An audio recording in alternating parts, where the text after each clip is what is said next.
Aku hendak memuji Tuhan pada segala waktu. Puji-pujian kepadanya tetap di dalam mulutku. Karena Tuhan jiwaku bermegah.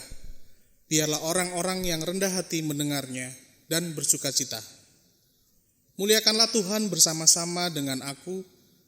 Marilah kita bersama-sama memasyurkan namanya. Mari berdiri dengan menyanyikan NKB 3 bait pertama dan kedua. Terpujilah Allah.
Pertolongan kita datangnya dari Tuhan yang menciptakan langit dan bumi.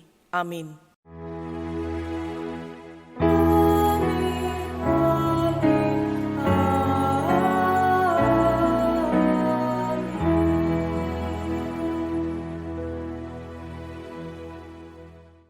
Terimalah salam, kasih karunia dan damai sejahtera dari Allah Bapa kita dan dari Tuhan Yesus Kristus menyertai saudara sekalian. Dan menyertai saudara juga. Silahkan duduk.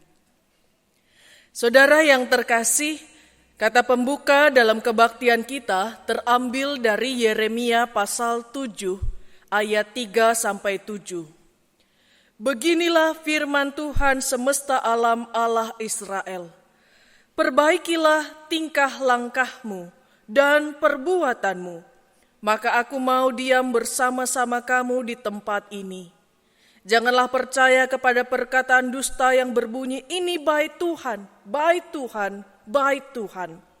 Melainkan, jika kamu sungguh-sungguh memperbaiki tingkah langkahmu dan perbuatanmu, jika kamu sungguh-sungguh melaksanakan keadilan di antara kamu masing-masing, tidak menindas orang asing, yatim dan janda, tidak menumpahkan darah orang yang tak bersalah di tempat ini, dan tidak mengikuti Allah lain yang menjadi kemalanganmu sendiri, maka aku mau diam bersama-sama kamu di tempat ini. Demikian firman Tuhan.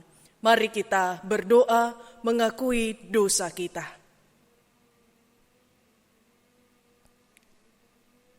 Tuhan, kemanakah kami dapat pergi menjauhi Roh-Mu? Atau kemanakah kami dapat lari menjauhi hadapan-Mu? Jika kami mendaki ke langit, Engkau di sana. Dalam dunia orang mati pun, Engkau di sana, ya Allah. Kami menyadari kehadiran-Mu yang tidak terbatas. Namun kami lebih sering memilih untuk menjauh dan menghindar. Kami enggan untuk Engkau temui. Kami enggan untuk Engkau rangkul. Kami lebih suka memilih jalan kami sendiri. Kami lebih nyaman dengan keberadaan kami tanpa Engkau di dalamnya. Ampunilah kami untuk setiap keegoisan kami. Ampuni kami yang masih selalu berusaha untuk menjadi Tuhan atas diri kami sendiri. Ampuni kami yang masih enggan memberi hidup kami kepadamu. Kami sadar kami tidaklah lebih dari manusia yang tidak berdaya. Tanpamu, kami tidak akan pernah mampu menjalani hidup ini. Karenanya kami serahkan diri kami kepadamu. Pakai dan bentuklah kami sesuai kehendak-Mu Tuhan. Ya Tuhan, dengarlah doa kami.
Di dalam nama Tuhan Yesus kami berdoa. Amin. Saudara, mari kita berdiri menerima berita anugerah dari Tuhan yang terambil dari 2 Timotius 1 ayat 9 sampai 10. Begini bunyinya. Dialah yang menyelamatkan kita dan memanggil kita dengan panggilan kudus, bukan berdasarkan perbuatan kita, melainkan berdasarkan maksud dan kasih karunia-Nya sendiri, yang telah dikaruniakan kepada kita dalam Kristus Yesus sebelum permulaan zaman dan yang sekarang dinyatakan oleh kedatangan Juru Selamat kita Yesus Kristus, yang oleh Injil telah mematahkan kuasa maut dan mendatangkan hidup yang tidak dapat binasa. Demikianlah berita anugerah dari Tuhan. Syukur kepada Allah.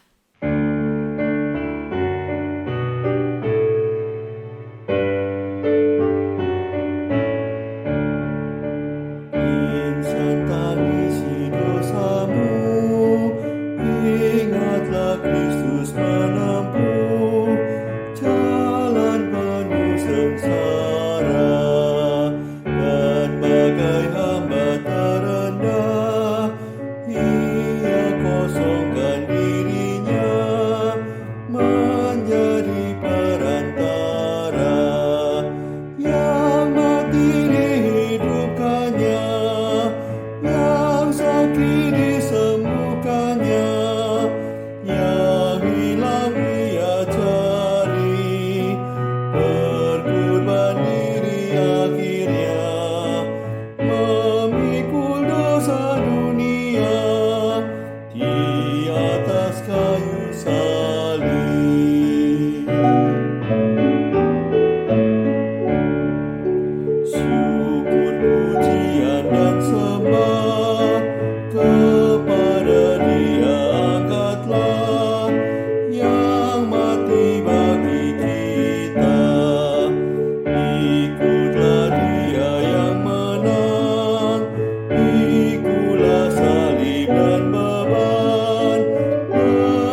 sukacita.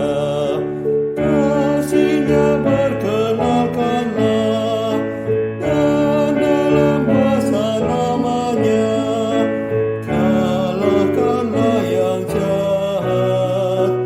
Ingat darah-Nya yang kudus, yang bagi Allah Bapamu berharga tinggi amat.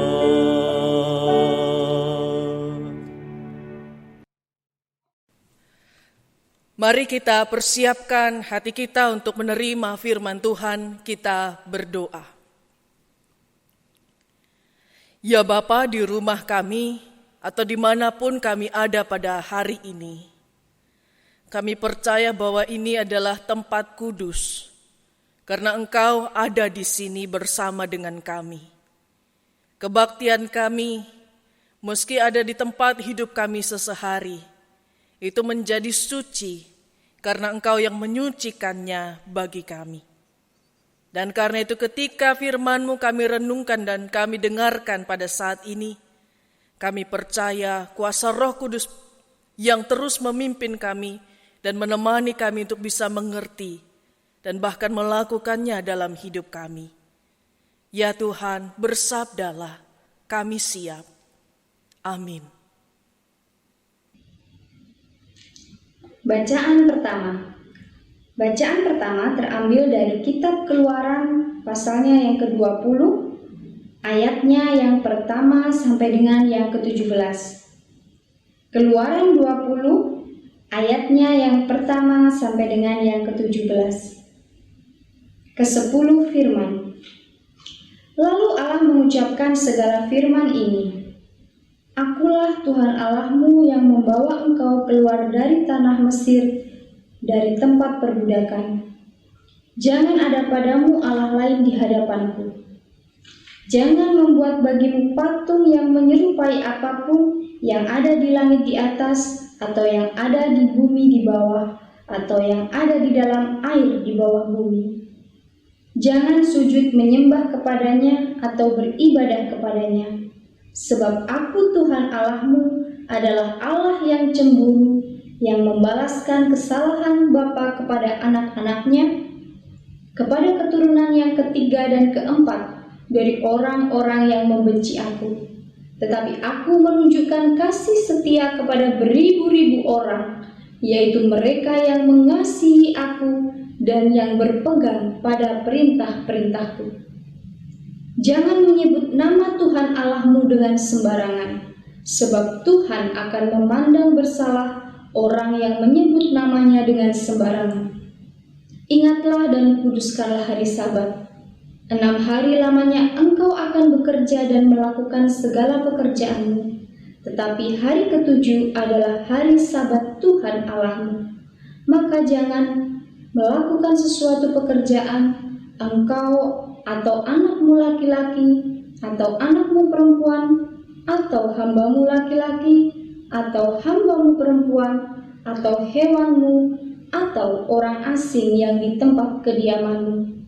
Sebab 6 hari lamanya Tuhan menjadikan langit dan bumi, laut dan segala isinya, dan Ia berhenti pada hari ke-7.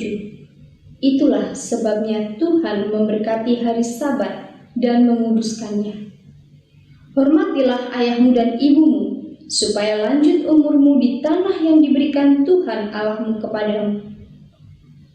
Jangan membunuh, jangan berzina, jangan mencuri, jangan mengucapkan saksi dusta tentang sesamamu, jangan mengingini rumah sesamamu, jangan mengingini istrinya, atau hambanya laki-laki, atau hambanya perempuan, atau lembunya, atau keledainya, atau apapun yang dipunyai sesamamu.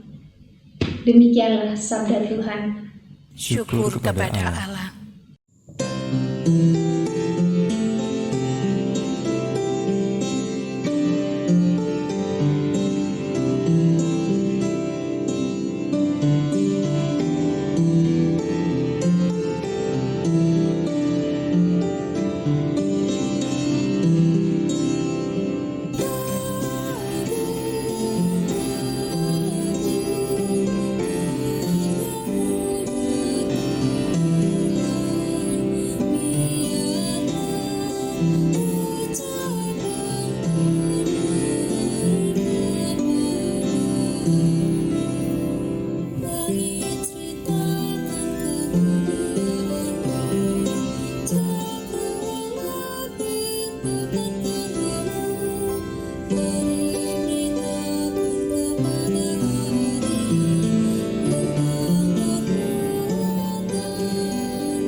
Bacaan kedua.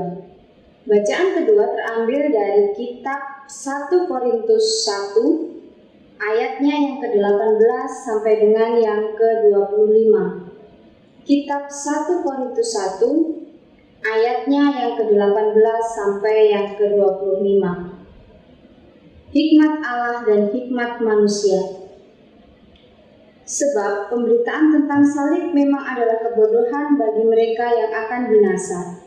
Tetapi bagi kita yang diselamatkan, pemberitaan itu adalah kekuatan Allah. Karena ada tertulis, Aku akan membinasakan hikmat orang-orang berhikmat, dan kearifan orang-orang bijak akan kulenyapkan. Di manakah orang yang berhikmat? Di manakah ahli Taurat? Di manakah pembantah dari dunia ini? Bukankah Allah telah membuat hikmat dunia ini menjadi kebodohan? Oleh karena dunia dalam hikmat Allah tidak mengenal Allah oleh hikmatnya, maka Allah berkenan menyelamatkan mereka yang percaya oleh kebodohan pemberitaan Injil. Orang-orang Yahudi menghendaki tanda dan orang-orang Yunani mencari hikmat, tetapi kami memberitakan Kristus yang disalibkan. Untuk orang-orang Yahudi suatu batu sandungan, dan untuk orang-orang bukan Yahudi suatu kebodohan. Tetapi untuk mereka yang dipanggil, baik orang Yahudi maupun orang bukan Yahudi, Kristus adalah kekuatan Allah dan hikmat Allah. Sebab yang bodoh dari Allah lebih besar hikmatnya daripada manusia, dan yang lemah dari Allah lebih kuat daripada manusia. Demikianlah sabda Tuhan. Syukur kepada Allah. Bacaan Injil Tuhan Yesus Kristus kita buka dari Yohanes pasal 2 ayat 13 sampai 22, begini bunyinya. Ketika hari raya Paskah orang Yahudi sudah dekat, Yesus berangkat ke Yerusalem. Dalam bait suci didapatinya pedagang-pedagang lembu, kambing, domba, dan merpati, dan penukar-penukar uang duduk di situ. Ia membuat cambuk dari tali lalu mengusir mereka semua dari bait suci dengan semua kambing, domba, dan lembu mereka. Uang penukar-penukar dihamburkannya ke tanah, dan meja-meja mereka dibalikkannya. Kepada pedagang-pedagang merpati ia berkata, "Ambil semuanya ini dari sini. Jangan kamu membuat rumah Bapakku menjadi tempat berjualan." Maka teringatlah murid-muridnya bahwa ada tertulis, "Cinta untuk rumahmu menghanguskan aku." Orang-orang Yahudi menantang Yesus, katanya, "Tanda apakah yang dapat engkau tunjukkan kepada kami bahwa engkau berhak bertindak demikian?" Jawab Yesus kepada mereka, "Rombak bait Allah ini, dan dalam 3 hari aku akan mendirikannya kembali."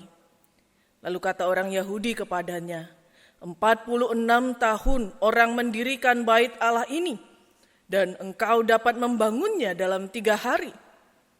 Tetapi yang dimaksudkannya dengan bait Allah ialah tubuhnya sendiri.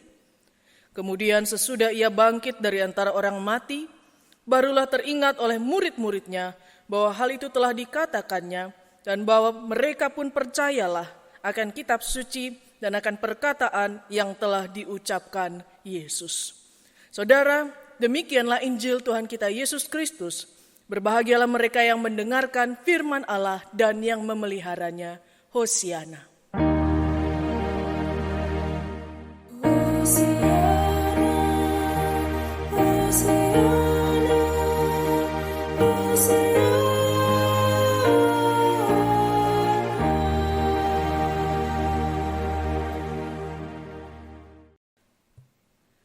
Saudara yang terkasih, dulu ketika ujian sekolah pertama kali memakai sistem diperiksa dengan komputer, para murid diberikan kertas ujian dalam bentuk lingkaran-lingkaran yang harus diwarnai hitam dengan pensil khusus, maka waktu itu ada hal yang menarik terjadi. Kami diwanti-wanti bahwa harus benar-benar pakai pensil khusus itu dengan tipe atau jenis itu. Isunya, kalau tidak pakai pensil itu maka tidak akan bisa dibaca oleh komputer. Dan kami juga diwanti-wanti pada saat itu, hati-hati. Jangan beli yang palsu, di luar tuh banyak yang palsu. Maka kami dihimbau, belinya di sini saja, pasti dijamin asli. Nah saudara, karena para murid takut ya, daripada nggak naik kelas atau nggak lulus, akhirnya semua beramai-ramai membeli satu sekolah di satu tempat itu. Dan seperti Bapak Ibu Saudara bisa tebak, harganya jauh lebih tinggi daripada harga pensil itu di luar tempat itu. Nah saudara, itulah yang bisa dipakai sebagai cara mencari keuntungan. Ada kesempatan untuk mendapatkan keuntungan bagi orang-orang tertentu. Biasanya ada kerjasama kong kali kong begitu ya. Nah itu juga terjadi di dalam kehidupan bangsa Israel dan itu terjadinya di bait Allah saudara. Para pemimpin agama pada saat itu mereka punya wewenang untuk bisa jadi celah mendapatkan keuntungan. Apa wewenang mereka? Mereka punya tugas untuk memeriksa apakah korban hewan yang dibawa oleh umat dari dekat maupun dari jauh itu layak untuk dipersembahkan. Diperiksa apakah ada cacatnya, apakah kukunya, apakah dagingnya, apakah bulunya itu bersih semua, tidak ada cacat celah. Mereka sampai membuat 600 kriteria apakah hewan ternak itu layak atau tidak. Dan tentu bagi umat yang datang dari tempat yang jauh, yang berjalan kaki berhari-hari, berminggu-minggu, akan sangat mustahil lolos dalam pemeriksaan hewan ternak itu. Ya, jelas ini dipersulit. Dan celah ini dipakai kemudian oleh para imam dengan menyuruh anggota keluarganya berjualan hewan ternak itu. Kita lihat tadi di bait suci ada hewan ternak yang dipakai untuk korban dan dijual di sana. Ini menghasilkan keuntungan. Kenapa? Karena satu, apa yang dijual di situ oleh keluarga para imam pasti akan lolos. Nggak pakai dilihat lagi 600 kriteria itu. Asal beli di situ maka pasti lolos. Ada jaminan bahwa tidak akan repot-repot lagi berjalan membawa hewan korban. Tapi kita tahu harganya tentu sering kali tidak masuk akal. Tuhan Yesus kita baca di dalam Injil Yohanes secara khusus bahkan menegur para pedagang merpati. Kenapa? Karena merpati itu adalah korban yang diperuntukkan untuk dibawa oleh orang-orang yang miskin bahkan sangat miskin. Tuhan sudah memudahkan orang miskin untuk tetap bisa membawa hewan korban. Karena merpati sangat murah pada saat itu, bahkan gratis kalau bisa memintanya dengan gratis, menangkapnya sendiri. Kalaupun itu harus dibeli, kalau sekarang dirupiahkan mungkin sekitar 3.000 rupiah saja harganya. Tapi merpati yang sekecil itu pun dipersulit, saudara. Dan akhirnya orang-orang miskin harus membeli merpati juga di Bait Allah. Dan harganya dari 3.000 perak, dari gratis bisa menjadi 3 juta rupiah. Harga 1 ekor merpati di Bait Allah. Bayangkan. Dan mereka juga bisa memakai kesempatan karena ada hukum Taurat kedua yang melarang ada patung, ada gambar yang menyerupai apapun. Maka semua mata uang yang beredar, yang pada saat itu uang Romawi, uang Yunani, uang negara-negara lain tempat orang Israel merantau, di mana koin-koin mereka ada wajah kaisar, ada wajah berhala, ada wajah binatang. Maka itu diharamkan menjadi persembahan dibawa ke Bait Allah. Nah, ini juga celah lagi dipakai oleh orang yang punya kepentingan. Ketika orang Israel yang berumur 19 tahun wajib membayar pajak Bait Allah sebesar 1/2 sikal. Dan uang itu tidak lagi dicetak, uang itu langka dan hanya beredar di Bait Allah. Maka ada kong kali kong lagi. Para imam mengambil persembahan yang sudah ada dan dijual kembali dengan harga yang sekali lagi tidak masuk akal. 1/2 sikal itu kalau dirupiahkan sekarang mungkin 2.000 perak. Sangat kecil sebenarnya. Tetapi ketika itu harus ditukar dengan uang yang dimiliki oleh umat yang datang dari berbagai negara, harganya sangat-sangat mahal, mencekik luar biasa.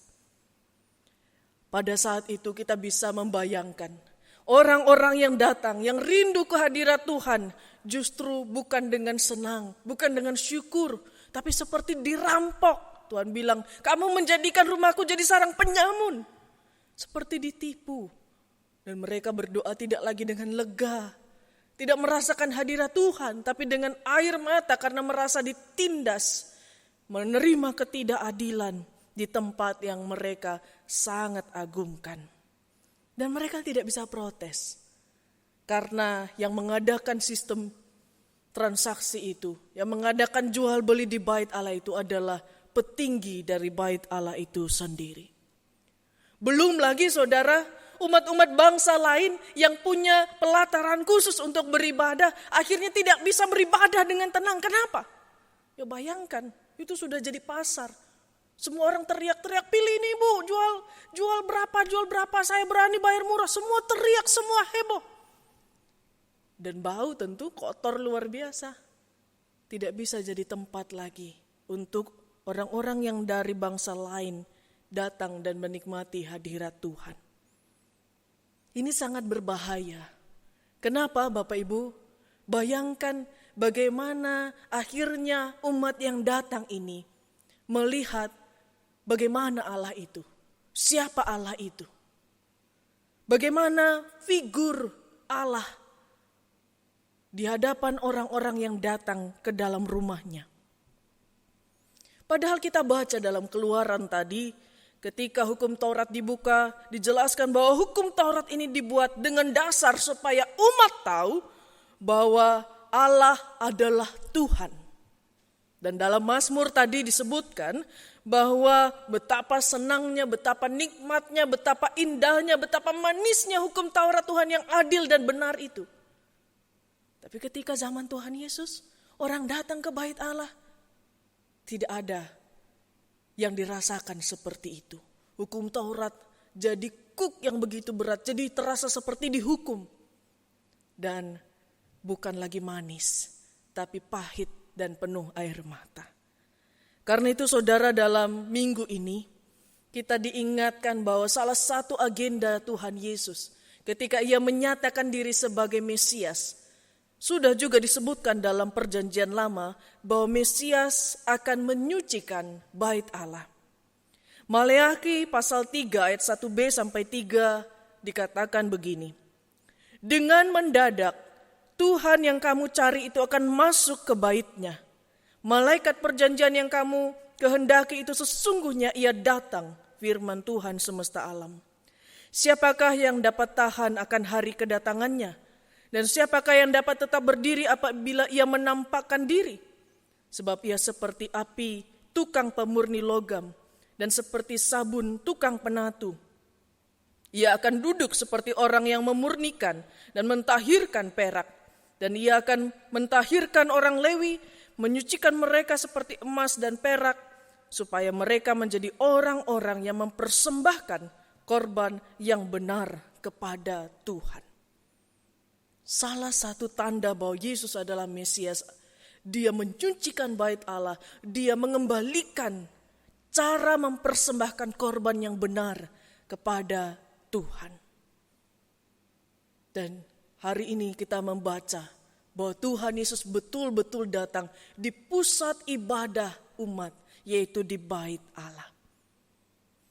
Nah, apa artinya ketika hal ini kita baca di dalam Minggu Prapaskah yang ketiga, saudara? Di masa-masa pertobatan ini kita diingatkan. Yang pertama, apakah ibadah kita lebih banyak bersifat transaksi kepada Allah atau relasi dengan Allah? Kita perlu memikirkan apakah benar ketika kita berbakti, ketika kita mempersembahkan hidup kita, itu supaya selaras, sesuai dengan hukum Tuhan, agar sesuai, sama dengan kehendak Tuhan. Atau agar Tuhan yang ikut kehendak kita. Oh, saya sudah melakukan ini, saya sudah memberi ini, maka Tuhan harus membalas. Itu transaksi, bukan relasi, bukan penyembahan, bukan bakti.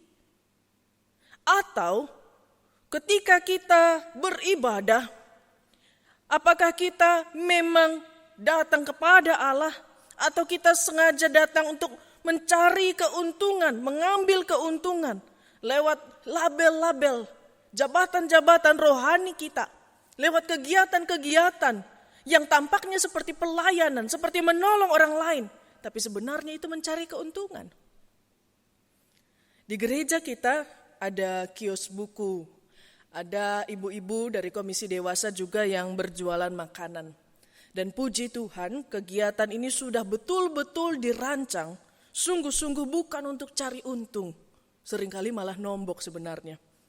Tapi kegiatan itu dibuat supaya umat bisa bertumbuh. Kios buku bertujuan utama bukan untuk jualan buku, tapi menyediakan fasilitas bagi umat bertumbuh lewat tulisan, lewat literatur-literatur. Dia bukan hanya mendengar firman Tuhan dari khotbah, dari ibadah, tapi dari tulisan-tulisan rohani. Pengalaman iman banyak orang. Dan pada saat itu dia juga bisa bertumbuh. Dengan ibu-ibu komisi dewasa yang memfasilitasi penjualan makanan, mereka bukan sedang cari untung, bersaing mana menu makanan yang paling enak, siapa yang paling hebat memasak, bukan. Tapi mereka mau mempersembahkan tenaga, waktu, dan talenta mereka untuk memasak. Mungkin mereka tidak punya persembahan karya yang lain, tapi dengan memasak itu mereka bisa menghasilkan sesuatu dan hasilnya itu dipakai. Rupiahnya itu dipakai untuk pelayanan gereja, menolong banyak orang. Hanya dari tenaga memasak, waktu yang mereka korbankan untuk mengadakan apa yang dijual itu, saudara. Tidak boleh mencari keuntungan, harus betul-betul dijaga supaya itu untuk Allah. Karena tidak ada transaksi, tetapi harus dibangun relasi yang benar dengan Allah, relasi kasih. Yang kedua, kita juga diingatkan dalam Minggu Prapaskah ini, apakah kita sudah menyucikan relasi kita dengan Tuhan? Apakah Tuhan Allah sudah benar-benar menjadi Tuhan kita, Tuhan kita? Apakah kita sadar, saudara, ketika kita datang ke gereja atau misalnya dalam persekutuan doa sektor, kita datang ke rumah saudara kita sesektor atau ke rumah saudara kita seiman, apakah kita sadar bahwa saya bukan datang ke tempat, bukan datang ke gedung, bukan datang kepada rumah seseorang, tapi saya sedang datang kepada Allah. Apakah itu bisa terjadi dalam pikiran kita, dalam penghayatan kita? Atau kita datang karena di dalam kebaktian itu yang khotbah adalah pendeta A. Saya datang ke rumah saudara saya karena yang ketempatan adalah bapak atau ibu B. kita masih melihat manusia. Maka kadang datang, kadang tidak datang. Coba kalau kita sungguh-sungguh sadar bahwa kita beribadah datang kepada Allah. Fokusnya bukan tempat atau bukan tuan rumah, tapi Allah. Maka setiap saat kita akan datang. Kita juga perlu bertanya, mengapa pada saat ini banyak orang yang kangen ke gereja ya? Sudah rindu sekali ingin beribadah di gereja. Kita juga perlu memeriksa, apakah karena kita rindu ingin melayani Tuhan? Atau jangan-jangan karena kita rindu ingin menikmati dilayani banyak orang dan ingin diapresiasi pelayanan kita oleh banyak orang. Kelihatan gitu ya, kalau di rumah kan gak kelihatan kita pelayanan. Kalau di gereja wah akan ada tepuk tangan, akan ada ucapan terima kasih. Akan ada puja-puji. Yang mana yang sebenarnya membuat kita kangen ke gereja, saudara? Saya percaya pada masa ini kita sedang dimurnikan. Seperti Maleakhi tadi. Kebaktian dan persekutuan kita nantinya akan penuh banyak orang. Ketika kita boleh kembali ke gereja atau persekutuan rumah kembali. Karena kita sudah diluruskan. Cari Tuhan. Datang kepada Tuhan. Bukan ke gedung atau kepada tuan rumah yang ketempatan. Fokus kita adalah umat dan Allah adalah Tuhan kita. Dan setiap ada kesempatan kita menyembah Tuhan, kita akan datang kepada Tuhan. Yang ketiga, saudara.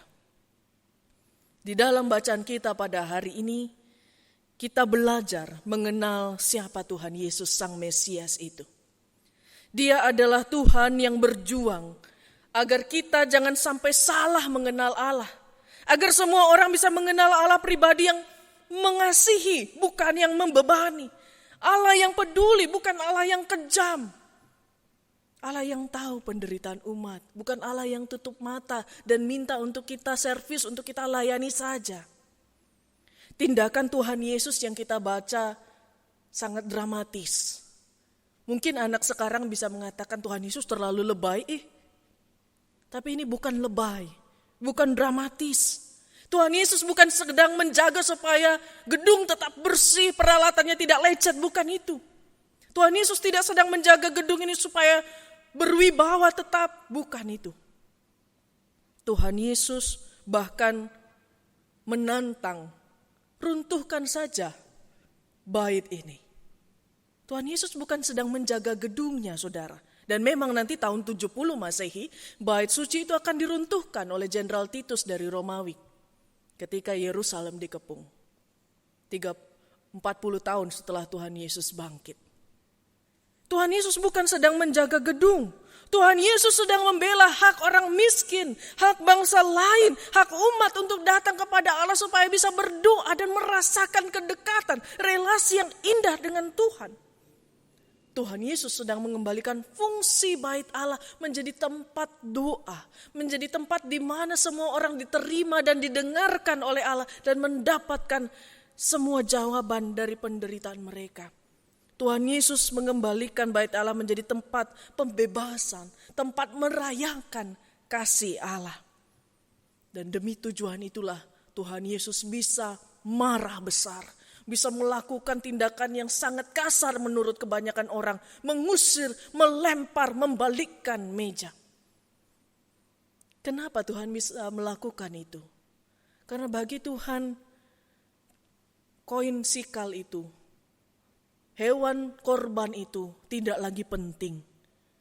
Bahkan gedung itu sendiri pun bukan inti dari ibadah.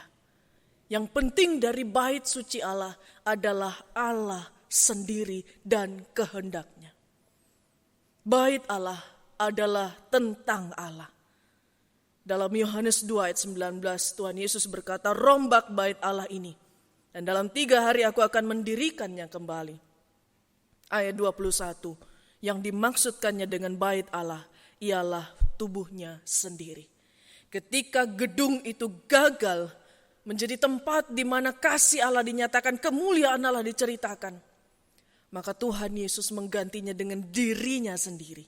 Di dalam Yesus kita bisa sangat dekat, kita bisa berelasi dengan benar kembali kepada Allah. Tuhan Yesus menjadi tempat satu-satunya yang menghubungkan kita dengan Allah. Lebih daripada gedung kebaktian, lebih daripada korban, lebih daripada sikal, lebih daripada apapun yang dianggap kudus dalam bait itu. Karena Yesus sendiri adalah bait Allah yang sejati. Nah saudara, bagi kita yang beribadah di rumah pada saat ini, mungkin banyak di antara kita yang sudah mulai merasa bosan ya. Rasanya seperti nonton Bu Pendeta gitu ya. Ada hal yang gak mantep gitu rasanya, gak srek gitu ketika kita kebaktian dengan melihat YouTube. Saya berpikir cukup lama ya, kenapa jemaat bisa merasakan itu? Mungkin masih belum tuntas perenungan saya, tetapi kemungkinan jangan-jangan kita masih seperti orang Israel para imam, masih melekat pada gedung, pada manusia. Tidak melihat alam semesta ini sebagai tempat di mana kemuliaan Allah hadir dan diceritakan dan bergaung. Mungkin kita belum menyembah Allah di dalam roh dan kebenaran. Mungkin karena dalam kebaktian online ini kita memang cuma nonton, gak melakukan apa-apa. Makanya betul kalau terasa cuma nonton. Maka saudara, mari kita usahakan mengkondisikan rumah kita atau tempat kita beribadah sebagai bait Allah. Sadari bahwa di tempat itu, dimanapun dalam rumah kita atau di tempat kita ada, Tuhan Allah sungguh-sungguh hadir. Kita belum menyadari bahwa Allah sungguh hadir di rumah kita, maka kita belum bisa melayani Dia dengan sungguh-sungguh. Kalau kita tahu, kita menghayati Allah hadir, maka walaupun kita kebaktian lewat YouTube, lewat online, kita akan bisa melihat bukan YouTube-nya, bukan gadget kita, tapi ada Allah yang harus kita layani dan kita layani dengan segenap hati, dengan memberi yang terbaik. Kita bersengaja mengusahakannya. Mungkin juga saudara, dalam kebaktian di rumah atau di mana kita ada, kita belum berbakti sungguh-sungguh. Kita belum melayani. Loh, gak ada yang dilayani. Ya anggota keluarga kita toh. Jangan-jangan kita mengabaikan kepentingan mereka karena selama ini mereka ada di sekitar kita, dekat dengan kita. Nah, mereka bukan orang penting, gak usah dipedulikan. Para imam kan begitu. Oh, orang miskin itu gak usah diberikan hewan ternak untuk korban yang murah. Gak usah pedulikan, tidak usah diprioritaskan. Oh, bangsa lain itu kan bukan bangsa Israel, mereka musuh. Gak usah dikasih ruangan, gak usah dipersilahkan, gak usah disediakan fasilitas ruangan untuk berdoa. Para imam menganggap remeh orang-orang miskin dan bangsa-bangsa lain, memandang remeh kebutuhan mereka untuk datang kepada Tuhan. Mereka hanya fokus pada kepentingan diri mereka sendiri. Bukankah selama ini demi pelayanan di gereja, demi kesibukan kegiatan di gereja, kita seringkali melakukan hal yang sama. Kita mengabaikan orang-orang yang kita anggap remeh, tidak penting. Apa itu? Pasangan kita, anak-anak kita. Sampai kadang anak-anak lebih sering lihat orang tuanya di gereja daripada di rumah. Kalau mau bertemu orang tua cari di gereja karena pasti ada. Kalau di rumah belum tentu ada. Kita mengabaikan anak-anak kita, pasangan kita. Atau siapa yang ada di dalam rumah kita. Bukankah selama ini kita juga sebenarnya sama melakukan kesalahan. Kita tidak memperjuangkan hak-hak dan melayani orang-orang yang terlupakan, terabaikan, bahkan jadi menderita. Karena kesibukan yang kita anggap pelayanan kepada Tuhan. Maka kalau kita belajar dari Tuhan Yesus, ketika Tuhan Yesus bisa bahkan mengusir, membuang semua hewan korban dan koin persembahan itu, supaya orang-orang yang dianggap remeh ini bisa berdoa dengan nyaman dan tenang, apakah kita juga bisa memberi ruang dalam hidup kita, dalam rumah kita, supaya orang-orang yang selama ini terlupakan, terabaikan, benar-benar bisa menikmati kebersamaan dalam Tuhan, dalam ibadah di rumah kita. Oh, saya tidak nyaman Bu Pendeta kebaktian dengan anak-anak, mereka berisik. Waktu saya kebaktian ya saya kunci mereka dalam kamar. Padahal bukankah itu kesempatan ya ketika Tuhan di gereja kita ibadah di sini, anak-anak ibadah di rumah komisi. Nggak pernah ketemu, sekarang nih kesempatan untuk beribadah bersama. Anak-anak bisa belajar dari kita bagaimana kita menghormati hadirat Tuhan. Justru ini kesempatan bagi kita untuk menunjukkan teladan. Tapi kita kunci mereka supaya kebutuhan pribadi kita, oh saya tenang ibadah. Atau, oh saya ngapain mengajak mbak asisten saya kebaktian, dia itu gak bisa baca Bu Pendeta. Nanti dia gak ngerti nyanyinya, khotbahnya ketinggian, gak nyambung dia. Ya sudah saya suruh dia kerja terus saja, kami yang kebaktian. Bukankah ini justru kesempatan bagi kita untuk bersaksi, untuk memuridkan? Bukankah ini kesempatan kita untuk melakukan pelayanan? Saudara, jika seperti di bait Allah, andai memang Tuhan betul-betul hadir ya. Tapi misalnya Tuhan Yesus menunjukkan dirinya dan sidak. Ya, Tuhan Yesus sidak ke rumah saudara hari ini, ke dalam kebaktian saudara hari ini. Kira-kira apa yang Tuhan Yesus lihat ya? Apakah Tuhan Yesus menemukan dan melihat keluarga yang sendiri-sendiri di kamar beribadah dengan gadgetnya masing-masing? Di kamar sendiri-sendiri? Atau Tuhan akhirnya bisa melihat ada orang tua yang memangku anak balitanya bersama-sama melipat tangan dan berdoa tunduk kepada Tuhan. Dan di sebelahnya ada anak remajanya yang mungkin tidak mengerti di mana bagian-bagian Alkitab kemudian dibukakan, ditunjukkan, ya. Dan dirangkul saat mendengarkan firman Tuhan. Apakah Tuhan bisa melihat itu? Ada keluarga yang bernyanyi bersama, walaupun sang bayi cuma bisa ngomong gak jelas, tapi mereka betul-betul bersehati bersama. Apakah Tuhan malah melihat majikan yang beribadah dengan kusuk, tapi asistennya disuruh ke belakang dan gak boleh ikut kebaktian, suruh kerja terus tanpa henti? Atau Tuhan menemukan keluarga yang ketika doa syafaat mereka saling berpegangan tangan dan berdoa bersama, bisa bersungguh-sungguh bersyukur, bisa menangis bersama. Apakah Tuhan akan menemukan orang tua yang ketika pendeta mengucapkan berkat, orang tua pun akan kemudian memeluk anaknya atau menumpangkan tangan kepada kepala anaknya untuk memberkati mereka juga saat pendeta mengucapkan berkat? Apakah Tuhan akan menemukan itu? Enaknya kebaktian di rumah kita bisa memperagakan liturgi itu lebih personal, lebih langsung kepada anggota keluarga kita. Atau ya berdiri, duduk, sendiri-sendiri, tidak ada sentuhan kasih sama sekali, seolah-olah ini untuk diri kita, seolah-olah Tuhan tidak ada di situ. Saudara, kalau Tuhan sidak hari ini, apa yang Tuhan lihat, apa yang Tuhan dengar, apa yang Tuhan akan temukan di dalam kebaktian saudara? Cinta untuk rumahmu menghanguskan aku. Artinya saudara, jika karena rasa sayang kepada rumahmu, rumah ini gambar wakil Allah. Oleh karena rasa cinta kepadamu, maka saya siap dihanguskan, disusahkan, dihancurkan supaya rumahmu dihormati, supaya Tuhan dihormati, dimuliakan.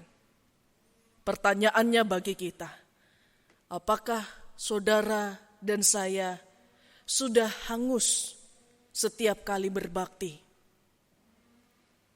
Kalau belum, mungkin ibadah kita masih ibadah ritual formalitas, belum ibadah cinta. Mungkin ibadah kita masih untuk diri kita sendiri, belum untuk Allah, belum untuk sesama. Bertobatlah. Amin. Saat hening bagi kita.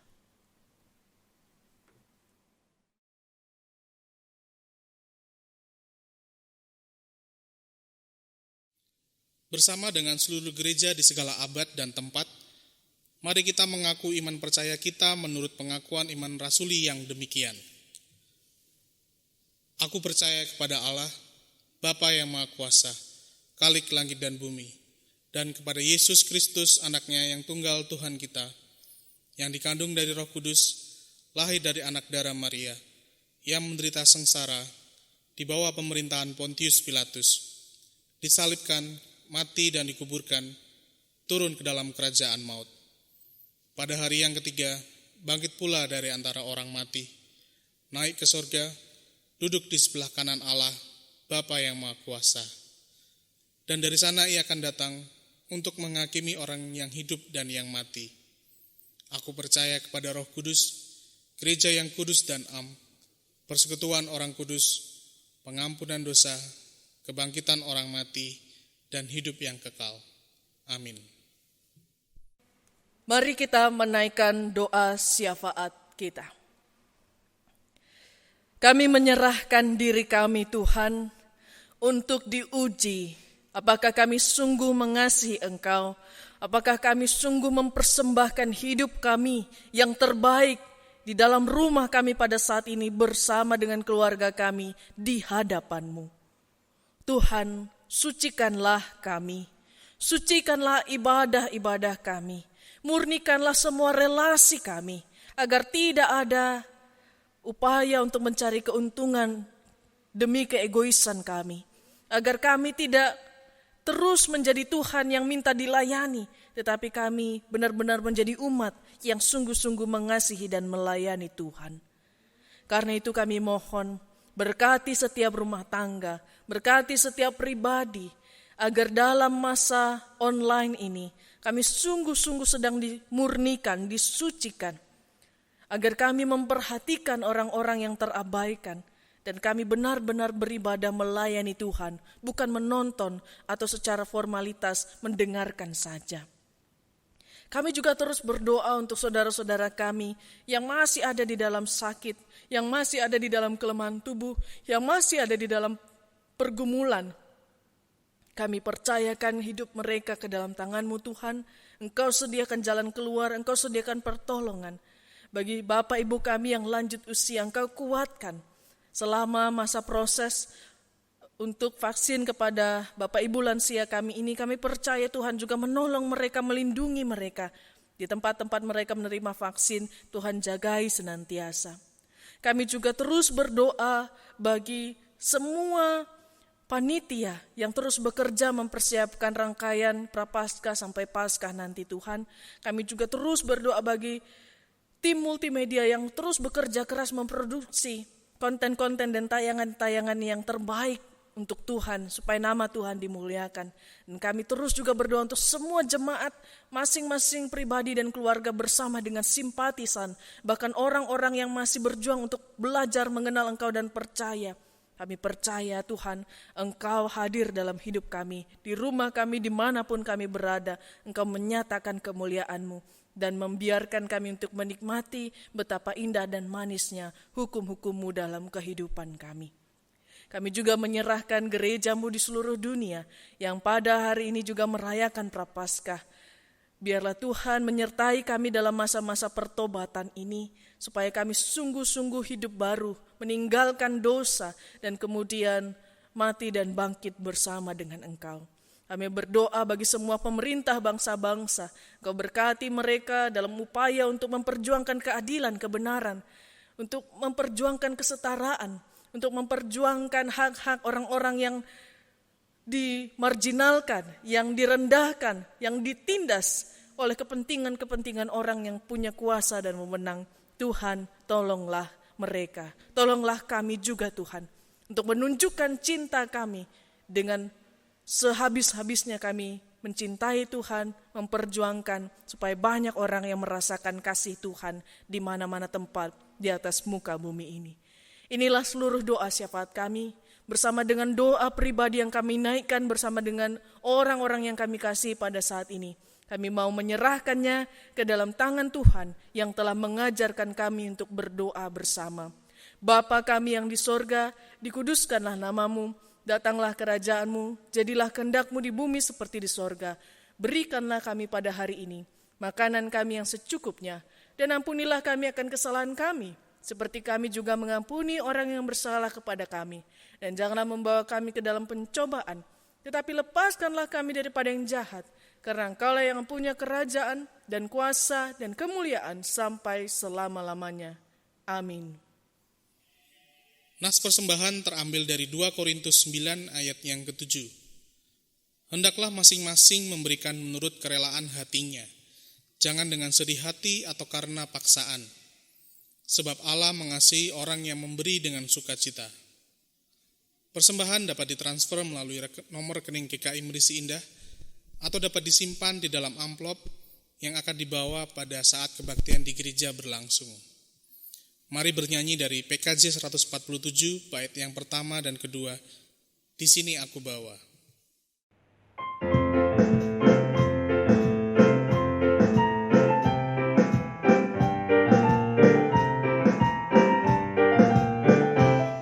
Di sini aku bawa Tuhan, persembahan hidupku semoga berkenan.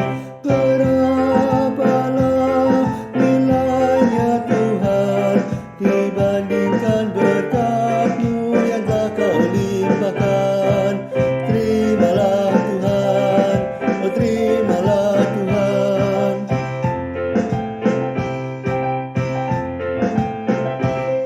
Tanganku yang kecil ya Tuhan, belum mencari makan sendiri ya Tuhan.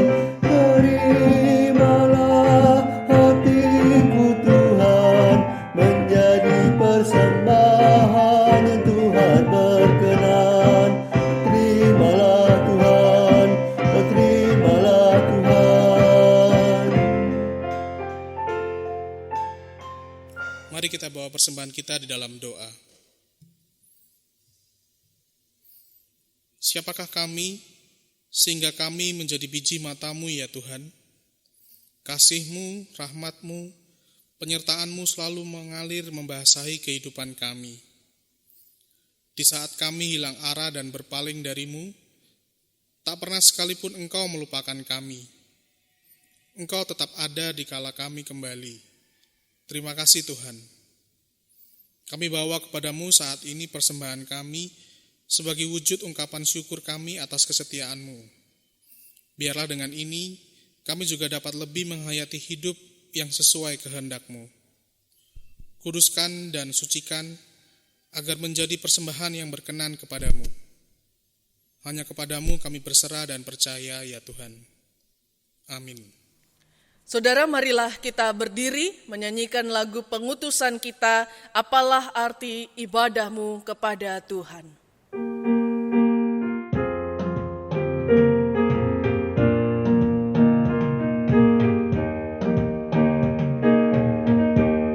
Apalah arti ibadahmu kepada Tuhan,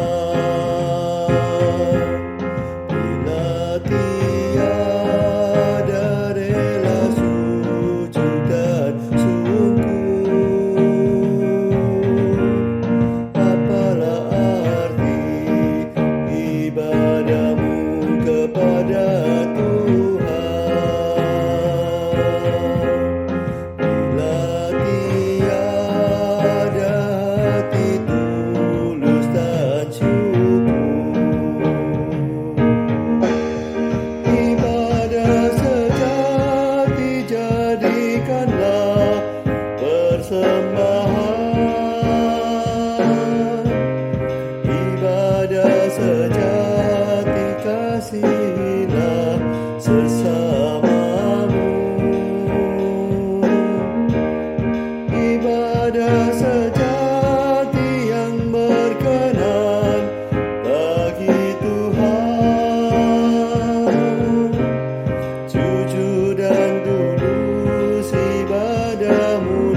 sejati yang berkenan bagi Tuhan. Jujur dan tulus ibadah murni bagi Tuhan.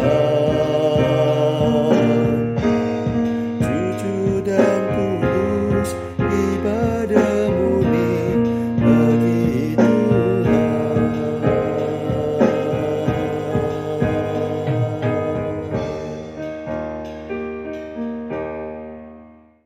Saudara, arahkanlah hatimu kepada Tuhan dan jadilah saksi Kristus. Syukur kepada Allah.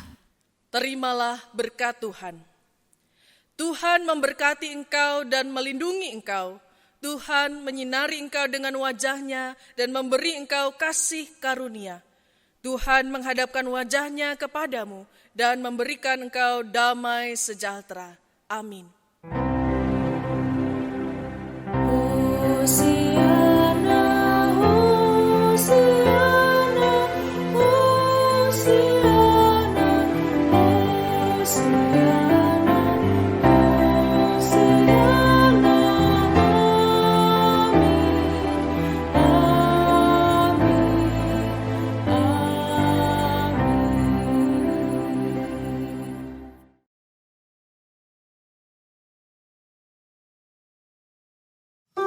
amin.